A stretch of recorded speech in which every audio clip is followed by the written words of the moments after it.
doll.labubu, and alien. The terror was no longer external, it was resident. It had taken up permanent quarters in the freezing marrow of Eleanor Vance's bones, and its rent was her sanity. The antique Victorian house had become a soundstage for invasion. The first manifestations had been subtle, playing on her profound grief over her lost daughter, Lily. The faint, high-pitched giggle from the empty rooms, the floorboards that groaned under an invisible heavy weight, the rocking horse that moved with a life not its own. But the fear had calcified into a dreadful dependency the night she found the doll. Labubu, the porcelain bébé with the unnervingly realistic glass eyes and the fixed, painted smile, was not a comfort. It was a conduit. Eleanor no longer questioned how the photograph of Lily turned itself face out on the nightstand, or why the heavy brass pendulum of the grandfather clock had been snapped. She only reacted to the insistent tap-tap-tap of Labubu's porcelain fingers against the glass of the window pane, a sound that cut through the silence like a command. The intrusion was complete when the silhouette arrived. It stood impossibly tall and gaunt in the hallway shadows, shimmering like heat haze, a composite being of spindly limbs and profound darkness. It never made a sound of its own, but its presence was always heralded by a deep, guttural hum that vibrated the very foundation of the house. One evening, Eleanor had been paralyzed by the humming, convinced the creature was about to strike.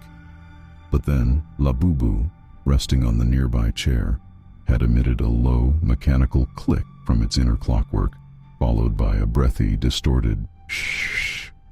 The silhouette had retreated, leaving Eleanor shaking but unharmed.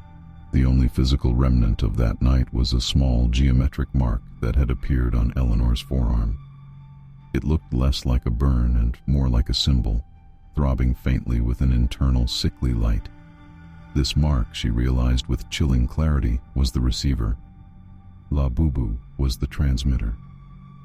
The game had shifted from haunting to assimilation. The doll was not her protector, it was her guide. Eleanor was being prepared. The instructions. The library, once a repository of dusty fiction, became the war room. Eleanor, guided by the silent, cold intelligence channeled through Labubu, had spent 3 days surrounded by textbooks on quantum physics and military topography. The information was simply there, deposited into the vacant spaces of her grief-shattered mind.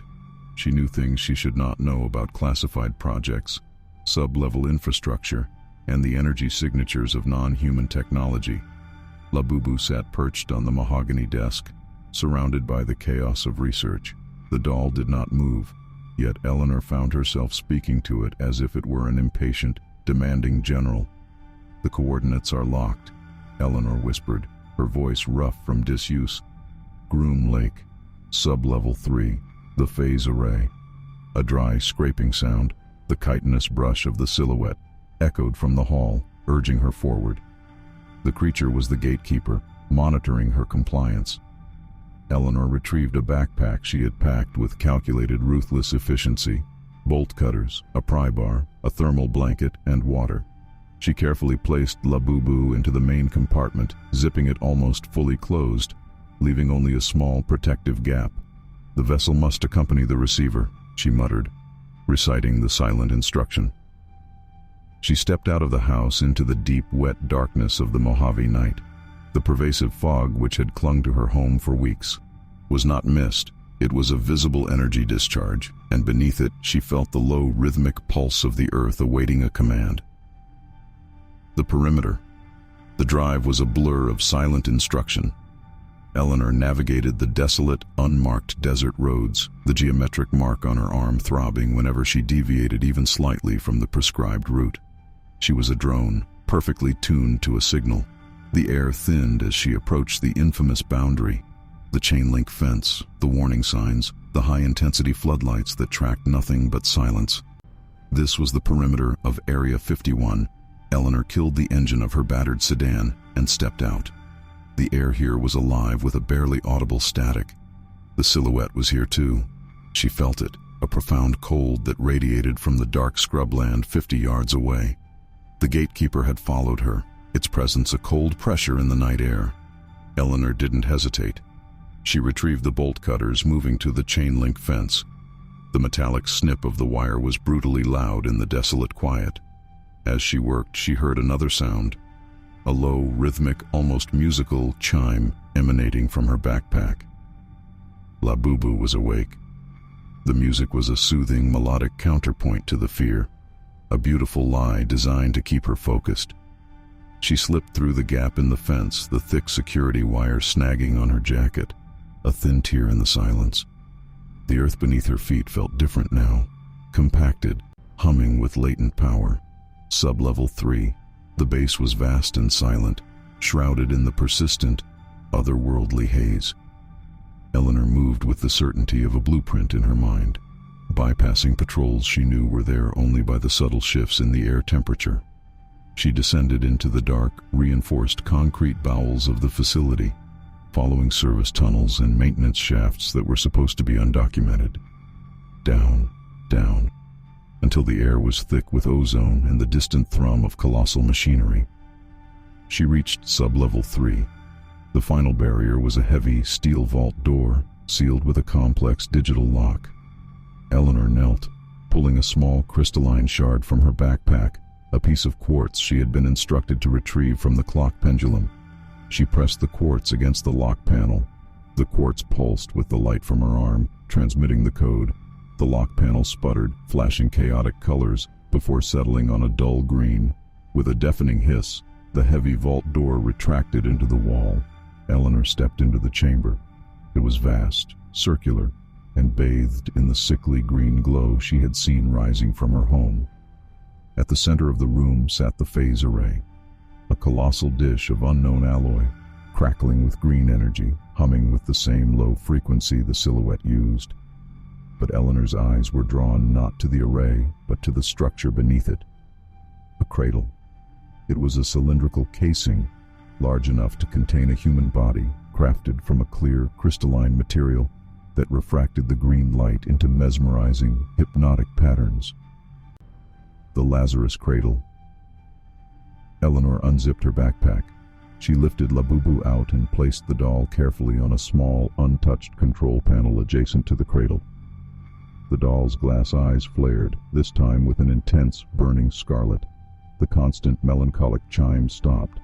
Instead, a voice, cold, resonant, and impossibly ancient, filled the massive chamber. It spoke not from Labubu's painted lips, but directly into Eleanor's mind, overriding her every thought. The phase array is ready. The cradle is open. The vessel is complete. Eleanor finally understood the horror. The alien did not want the phase array to steal it. It wanted the array to power the cradle, and Labubu was not the control. The doll was the blueprint. The vessel. Labubu's porcelain face began to crack, not shattering, but separating, peeling back like dry petals. Beneath the doll's charming mask was a secondary mechanism, a biological container, lined with a shifting black fluid. The geometric symbol on Eleanor's arm pulsed violently, mirroring the fluid's motion. The silhouette materialized fully in the doorway, no longer shimmering, but solid. It was insectoid, gaunt, and its head was one massive compound eye, focused intently on the cradle. Eleanor, her mind finally free of the doll's influence, recoiled in pure agonizing horror. "No," she screamed, rushing forward to grab Labubu. "You won't have her." The silhouette moved with impossible speed. It was not a physical threat, but a psychic one. As Eleanor reached the control panel, the alien raised a long, impossibly sharp finger. It didn't touch her. It touched the air beside her.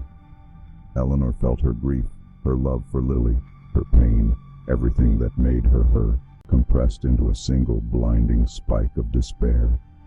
Then, from the cracking, peeling face of Labubu, a blinding flash of scarlet light erupted.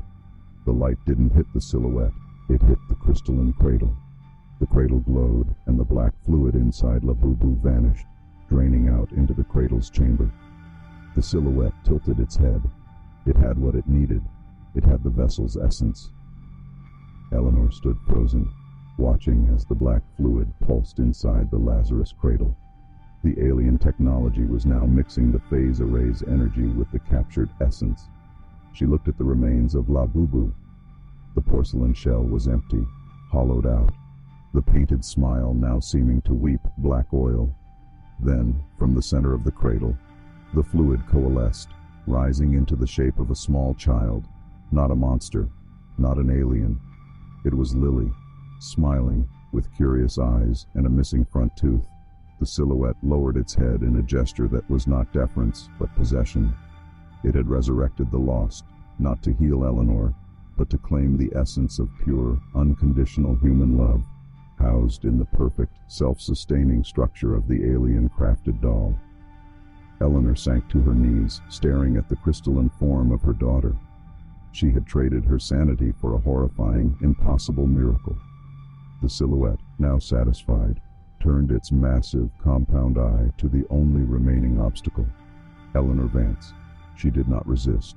She merely reached out a hand, tracing the geometric mark on her arm one last time, a final, chilling acceptance of her part in the cosmic horror she had enabled. The low, familiar hum began again. This time, it did not stop. It intensified, becoming a white, deafening noise that swallowed the room, the base, and everything Eleanor had ever known. All that remained in the chilling silence afterward were the two figures in the green glow, the crystalline child in the cradle, and the motionless, towering silhouette standing watch. And on the empty control panel, the hollow, smiling mask of Labubu, ready for its next occupant.